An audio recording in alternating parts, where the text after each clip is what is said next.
Bienvenidos, estimados estudiantes, a esta sesión de Fundamentos de Investigación de Metodología de la Investigación.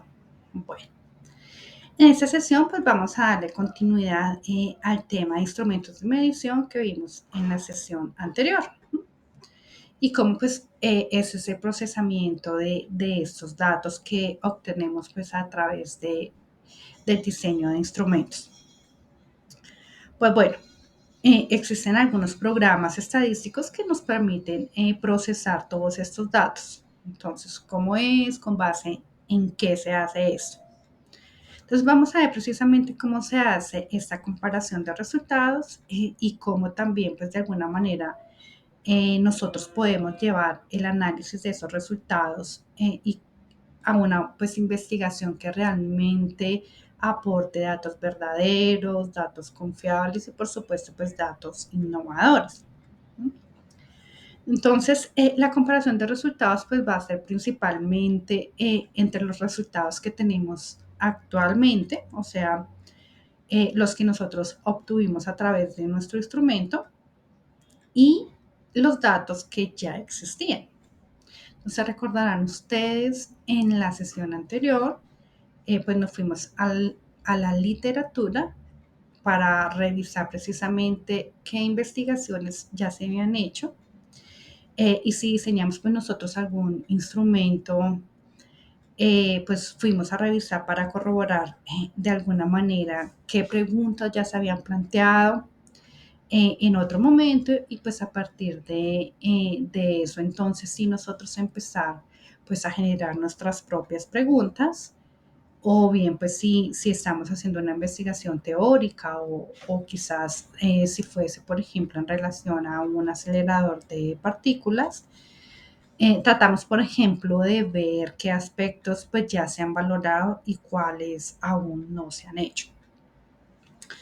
Aquí pues en la comparación de resultados estamos viendo que se suele llamar en algunas investigaciones, ¿sí? Aunque no necesariamente en todas, como la discusión.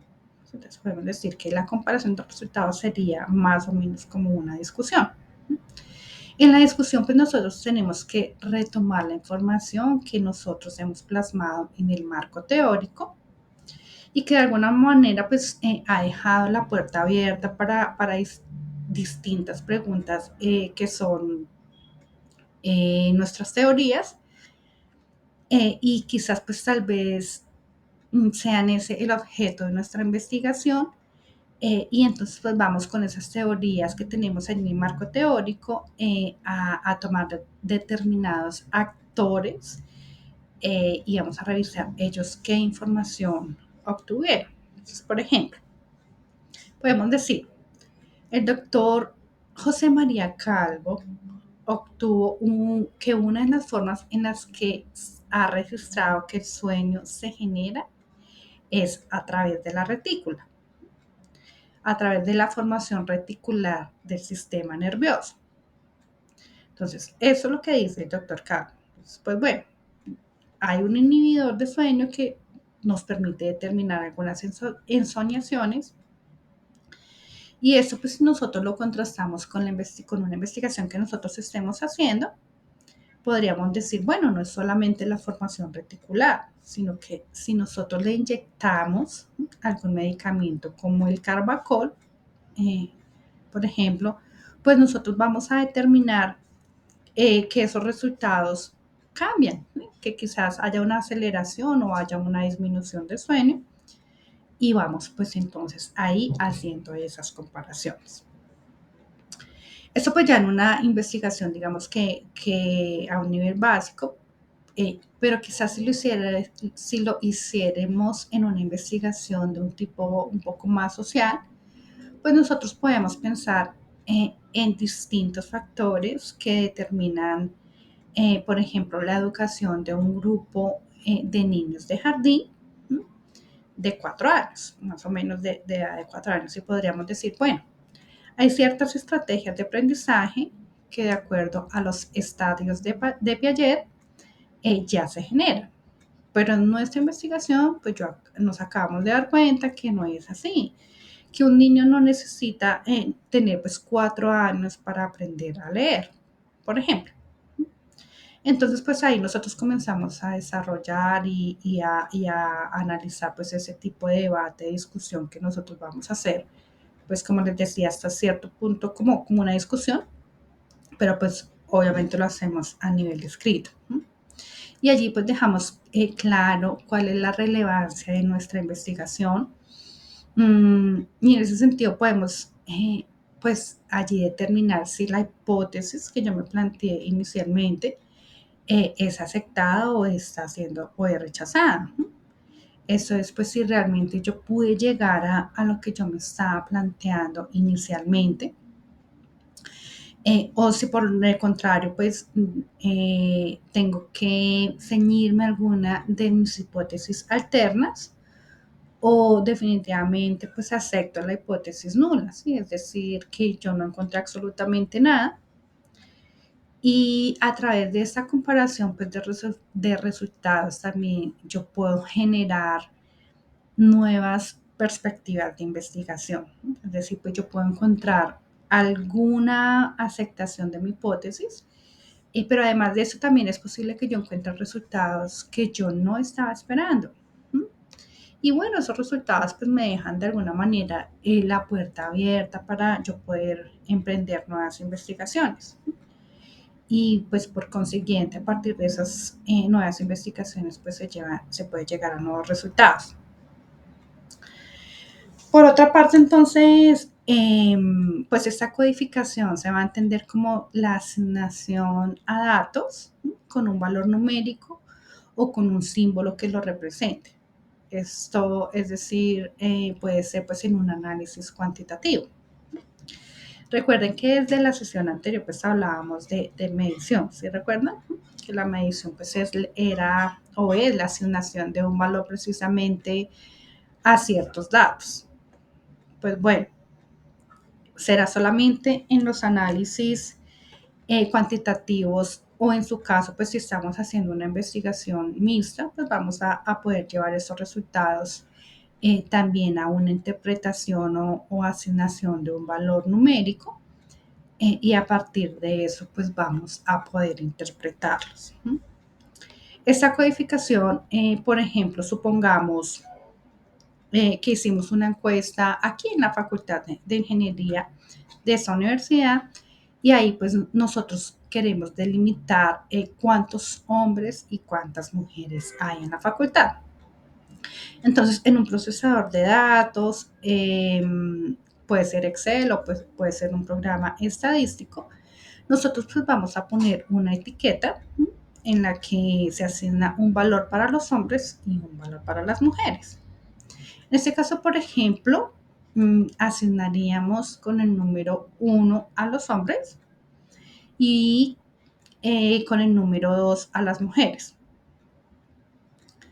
Esto pues para que la captura de los datos sea mucho más sencilla, ya que pues si yo tengo este programa, voy por ejemplo y digo, si tengo 15 hombres, pues voy a ir asignando el número correspondiente, el 2 para mujer, de acuerdo pues a la cantidad de registros de encuestas que yo tenga, y el número 1 pues para cada registro que me encuentre de sexo masculino.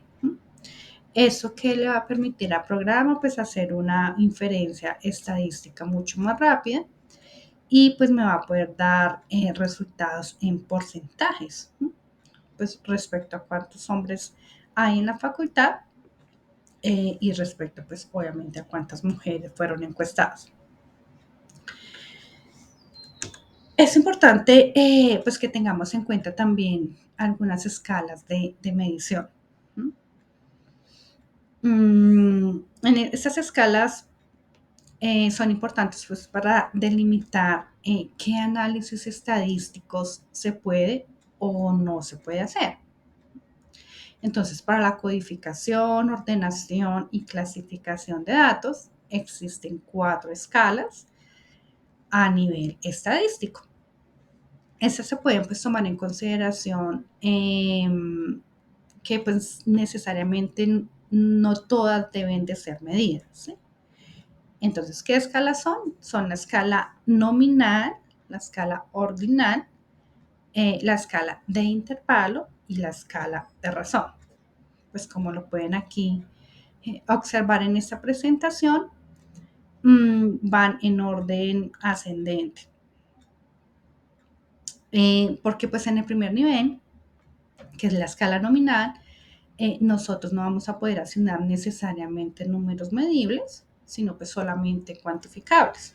Entonces, en sentido general, pues como en el caso de la codificación femenina y masculina, pues solo nos van a decir cuántos hombres hay y cuántas mujeres hay aquí en la Facultad de Ingeniería.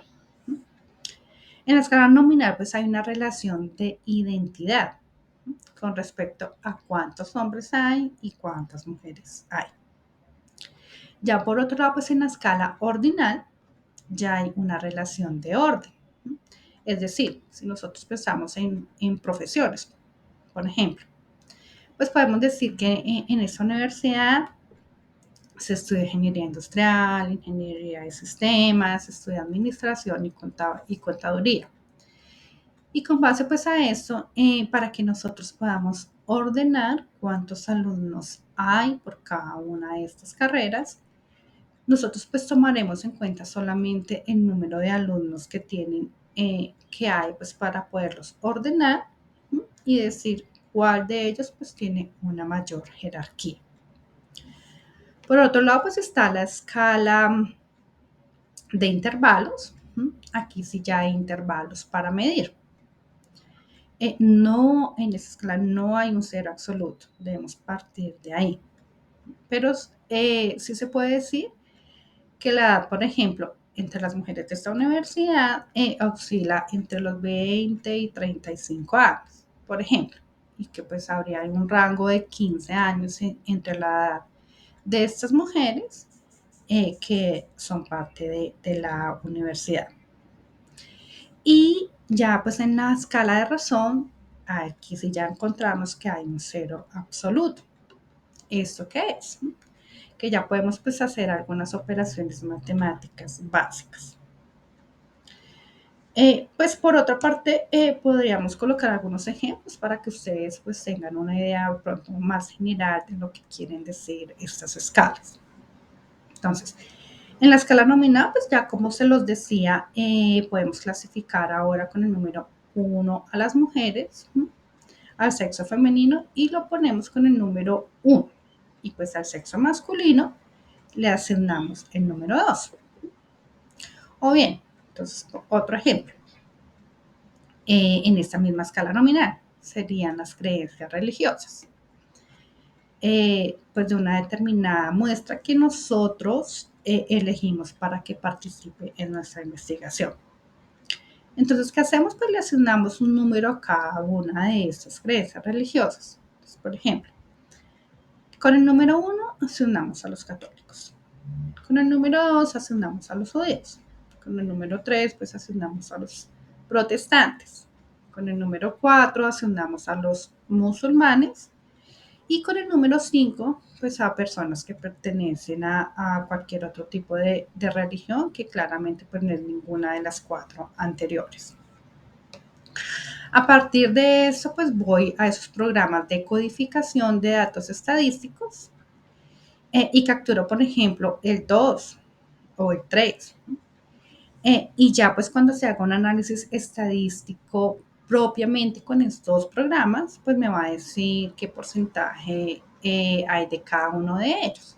Pues, por ejemplo, que el 25 fue católico, que el 15 fue judío, que el 40 fue protestante. Y así, pues hasta completar la totalidad de los datos. Y así, pues, ¿qué hacemos? Nominar a estas religiones. Por otro caso, pues en la escala ordinal, como les decía, podemos pensar pues en determinadas profesiones de una universidad. Pensemos, por ejemplo, en el prestigio profesional ocupacional en Estados Unidos.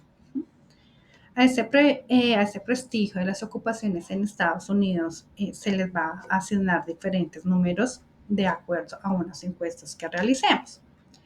Entonces, para esta encuesta, para este caso en particular, pues ustedes ven que es un ejemplo de escala ordinal. Tenemos que 90 personas son ingenieros químicos, 80 son científicos, 60 son actores comunes y 2 son manufactureros de trabajo.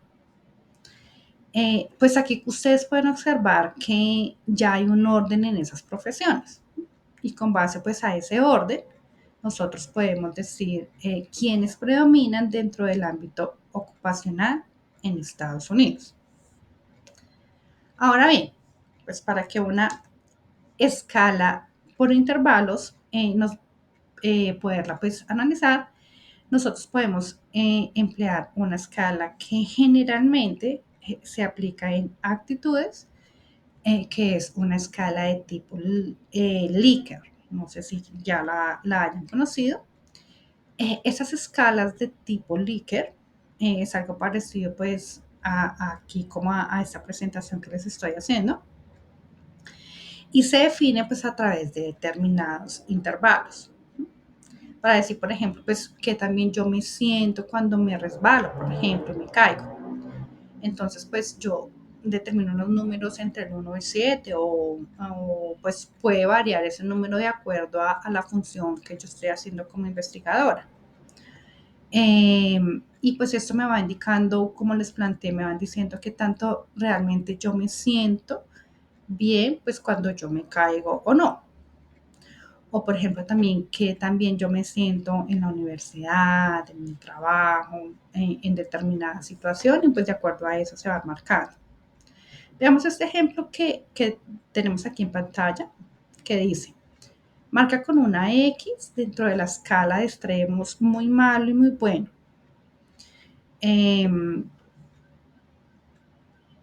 La posición que consideres más acertada a la pregunta del encabezado. Y la pregunta dice, ¿cómo consideras el consumo diario de café con leche en el desayuno?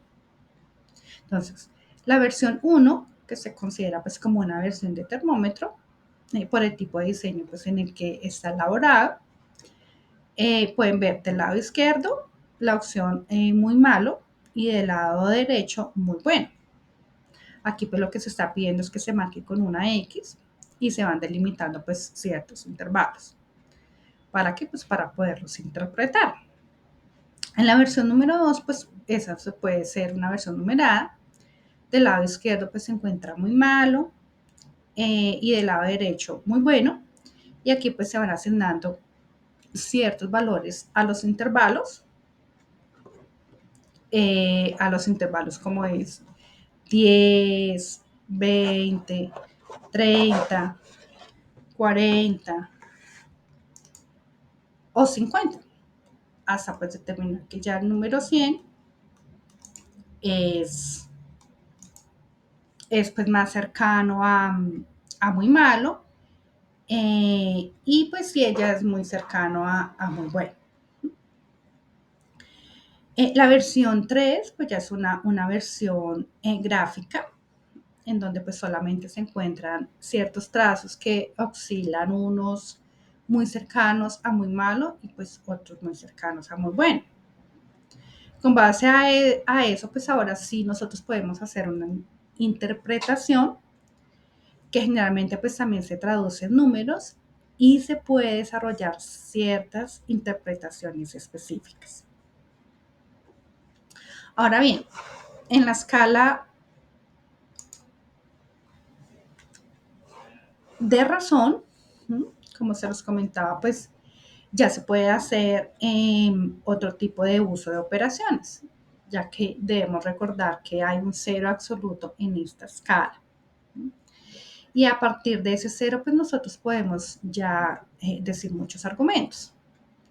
Por ejemplo, si nosotros decidimos medir la presión arterial de una persona y tenemos que hacerlo pues durante un mes, por ejemplo, un tiempo que nosotros determinemos, nosotros pues partimos de cuál es la presión arterial en el día cero, que sería pues antes de que se empiece con esa medición y posteriormente el día 1, que pues ahora sí ya se comienza a medir la presión arterial A partir de ese día se empiezan pues a contar los 31 días del mes o del periodo que yo haya determinado.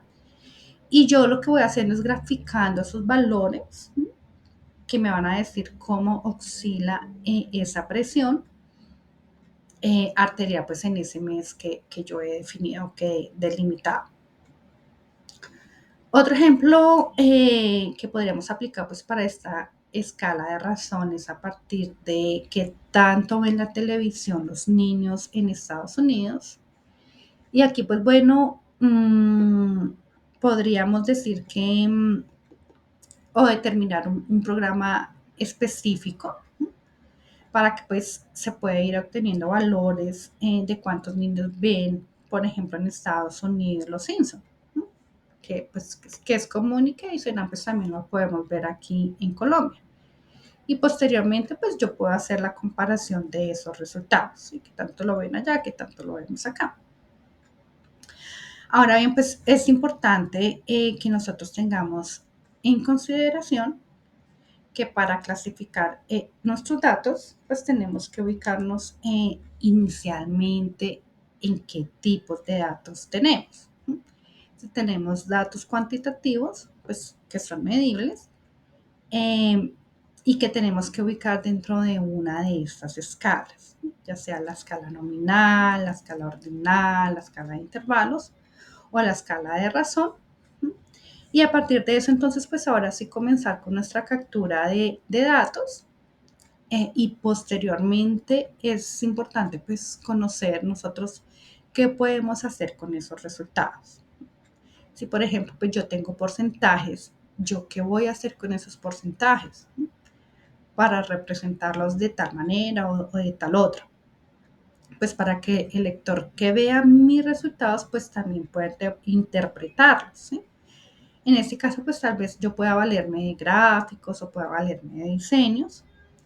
Puedo valerme también de esquemas, pues para poder facilitarle, como les indicaba, al lector qué es lo que yo he obtenido con mi investigación y pues hacia dónde yo puedo dirigir estos resultados que ya tengo. Es importante que si mi investigación es cualitativa, pues entonces yo puedo hacer con precisión un análisis de estos datos. Recuerda que los resultados de una investigación cualitativa, pues estamos hablando de que la muestra no fue probabilística, entonces pues no se puede medir y entonces yo puedo pues quizás hacer muchas otras cosas.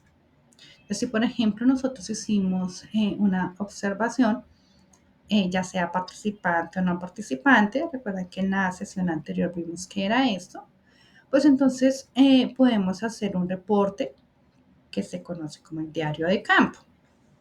En el diario de campo lo que se hace es pues, reportar todo aquello que nosotros recordemos con respecto a nuestra intervención en un determinado campo del conocimiento. Un campo de estudio, pues si fuimos a un campo de estudio, todo lo que nosotros tuvimos que ver, ¿sí? Estando pues en intervención como participantes, ¿sí? Que inclusive pues cómo nos sentimos nosotros estando en interacción con los participantes de esa investigación. Por otra parte, por ejemplo, pues si tenemos entrevistas, aquí pues tenemos que tener bien delimitado nosotros qué vamos a hacer con esas entrevistas, ¿sí? Por un lado, por ejemplo, pues tal vez nosotros podemos hacer algo que se conoce como historias de vida, no sé si lo hayan escuchado. Aquí pues lo que se va a hacer es replantear todo lo que el participante nos ha dicho con una interpretación pues, de determinados asuntos que lo han llevado pues, a colocarse en ese momento tal vez dentro de nuestra investigación. Y a partir pues, de lo que la persona nos ha contado en su entrevista se puede hacer una interpretación de estos datos. También se puede hacer, por ejemplo, pues un análisis de discurso. En el análisis de discurso, pues se va tomando ciertos fragmentos de esa entrevista y en este caso, pues se presta más para un tipo de entrevista que no es estructurada. También esto lo vimos en la sesión anterior. Pues ya que estas preguntas van saliendo de manera que no está tan predefinida por nosotros, entonces a partir de las respuestas que el participante nos va dando, pues podemos ir elaborando este análisis de discurso. Entonces podemos decir qué me está diciendo esa persona.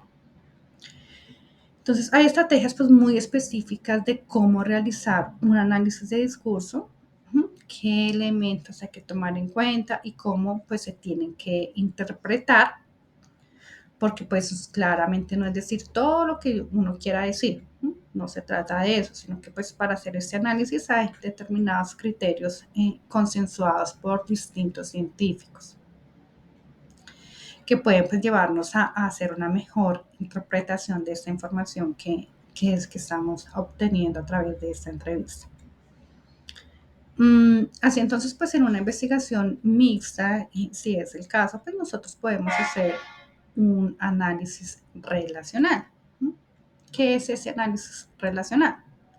Entonces, si yo tengo, por ejemplo, datos estadísticos con relación a la edad o al sexo o a la profesión de las personas que yo estoy entrevistando eh, o con quienes yo lo voy a hacer posteriormente, entonces puedo tomar esa información o quizás también hacer con ese mismo grupo de personas un grupo focal. Yo puedo pues, relacionar estos datos, ¿no? Y quizás también determinar respuestas que me están dando los participantes, por ejemplo. Entonces podría ser con relación a la percepción, por ejemplo, que ustedes tienen de las asignaturas que toman aquí en la universidad, de qué consideran ustedes de cómo se están dando esas asignaturas, por ejemplo, respecto a la ingeniería industrial, si los alumnos están de acuerdo con ese tipo de asignaturas que sean o no, como qué opinan, ¿sí? Si sugieren pues alguna otra estrategia, por ejemplo, para que se asimilen mejor ciertos conocimientos, ciertos contenidos. Si les gustaría, por ejemplo, pues algún otro recurso para que se complementen estos conocimientos. Bueno, pues todo esto se hace a través de un sistema que mezcla esos resultados cuantitativos y cualitativos y pues que me van a permitir a mí particularmente dar una interpretación de ellos y pues así también sugerir nuevas preguntas de investigación. Y así entonces pues se da el proceso de estos datos es, pues en tres facetas. La primera pues que es la faceta de entrada. Esto es que si por ejemplo yo he aplicado encuestas, tengo que tener todas las encuestas que yo he definido pues en mi muestra. Si yo definí, por ejemplo, que iba a aplicar 450 encuestas, pues yo ya tengo que tener las 450 encuestas para yo poderlas procesar. Entonces, las voy procesando pues, a través de un ordenador, pues en un programa como el SPS, como Excel, o pues hay muchos otros. Eh, por ejemplo, hay uno que se llama Sigmaplot, pues que también hace un análisis estadístico, o pues para investigaciones cualitativas es importante pues conocer el Atlas Team. Este programa pues también nos ayuda a hacer ese tipo de interpretaciones. ¿Sí? Por ejemplo, nos ayuda a hacer el análisis de discurso. Bueno, pues esas son unas ventajas tecnológicas que ya se han desarrollado recientemente. Entonces, una vez que yo ya tengo esos datos, pues ahora sí, entonces yo los voy a procesar. Ya que los procesos, pues les decía de alguna manera, esos ordenadores me van a dar información ciertamente pues que ya está trabajada, ¿no? Me van a dar resultados muy precisos, pero pues yo tengo que delimitar qué voy a hacer con esa información, con esos datos ya trabajados. Tal vez pues yo voy a hacer gráficos o tal vez pues yo voy a hacer interpretaciones y esa información pues yo la voy a ir estructurando de tal manera que salga bien, digamos, clara pues, como para que pueda ser entendida por cualquier lector. Entonces ya una vez que pues, yo ya la tengo procesada, la tengo bien clarificada, pues entonces sí voy a empezar a comenzar a desarrollar las conclusiones. En nuestras conclusiones, pues bueno, diremos cuál fue el resultado de toda esa investigación. Ahora sí, ¿qué se puede hacer con esa información?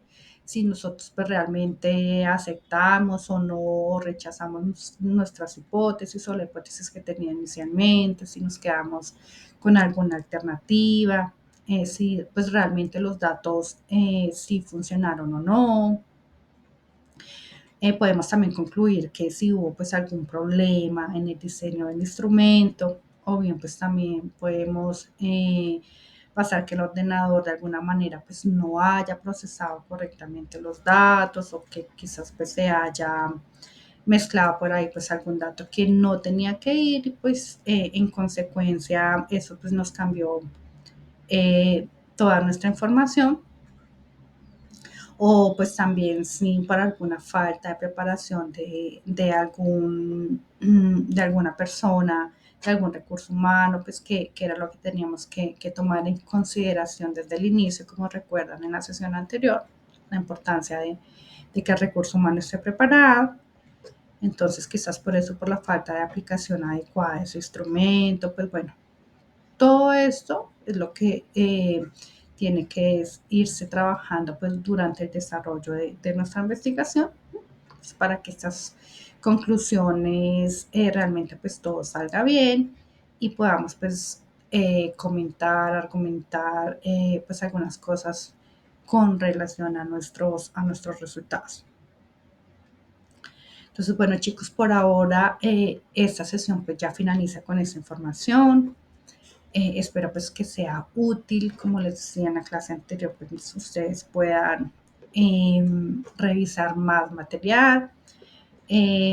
Los invito pues a que hagan, a que sean partícipes de los foros y de las actividades que les hemos propuesto. Yo quedo atenta a cualquier inquietud, a cualquier comentario, cualquier sugerencia que ustedes nos den. Entonces, nos vemos en una próxima oportunidad. Muchas gracias.